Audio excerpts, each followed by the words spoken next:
longue carrière d'administration et d'enseignement. Arrivé au Bénin dans le cadre des 10 ans du projet Cerco, Jean-François de Gremont et son épouse ont pu admirer le génie du projet Cerco. Elle dialogue, elle va discuter de ça avec les professeurs, elle prend leur cours de façon manuscrite et après avec ses collaborateurs qui sont là, elle va fabriquer les cours et donner aux professeurs pour lecture. Et une fois que c'est prêt, validé par eux, c'est disponible en haut pour la diffusion dans les classes parce qu'on utilise des tableaux interactifs.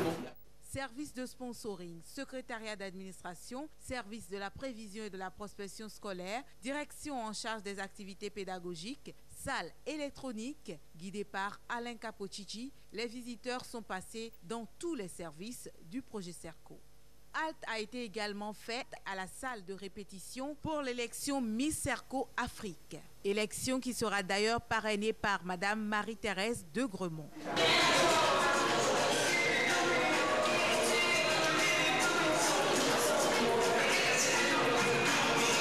Impression à chaud de Jean-François de Gremont après la visite. L'homme est en admiration devant l'adaptation de la technologie aux réalités africaines. Ça, c'est vraiment intéressant parce qu'on voit ici des choses que je n'ai jamais vues nulle part ailleurs dans des systèmes d'enseignement assisté par ordinateur ou dans des systèmes mettant en œuvre des nouvelles technologies de l'enseignement et de l'information.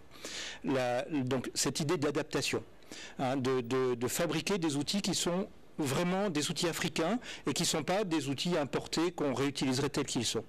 Et la conséquence de ça, c'est une modernité incroyable. C'est-à-dire que je vois ici des outils dont je suis jaloux en tant qu'enseignant dans une université en France. Et je voudrais bien avoir ces outils-là chez moi parce que le résultat du développement et de l'innovation technologique qui a été mise en œuvre ici, et bien sûr de l'innovation pédagogique qui va avec l'innovation technologique, c'est que ça a fabriqué des objets qui vont ensuite, bien sûr, améliorer la qualité de l'enseignement, qui vont améliorer la performance de l'enseignement, mais qui ensuite vont être des outils qui sont susceptibles d'être utilisés, pourquoi pas dans les pays du Nord, mais peu importe, je dirais, qui vont certainement faire des choses tout à fait intéressantes dans l'ensemble du dispositif d'enseignement secondaire et supérieur. Au rang des activités entrant dans le cadre de la célébration des 10 ans du projet Cerco, Jean-François de Gremont présentera, entre autres conférences, jeudi prochain, une communication sous le thème « Théorie et pratique de négociation », une communication très recherchée. Un directeur de l'informatique qui ne maîtriserait pas les ressources humaines,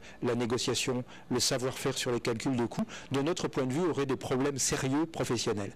Donc un des cours que je dispense à Paris, c'est un cours de théorie de la négociation qui essaye de montrer comment, sous quelque chose qui est quotidien, tout le monde négocie chaque jour des tas de choses dans la rue, avec les enfants, avec les commerçants, avec sa famille, avec ses amis, dans son travail.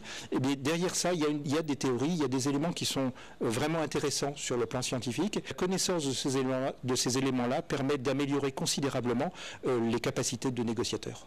Une opportunité à ne pas rater. Quoi de mieux que la maîtrise de la théorie et de la pratique des négociations pour réussir dans une affaire?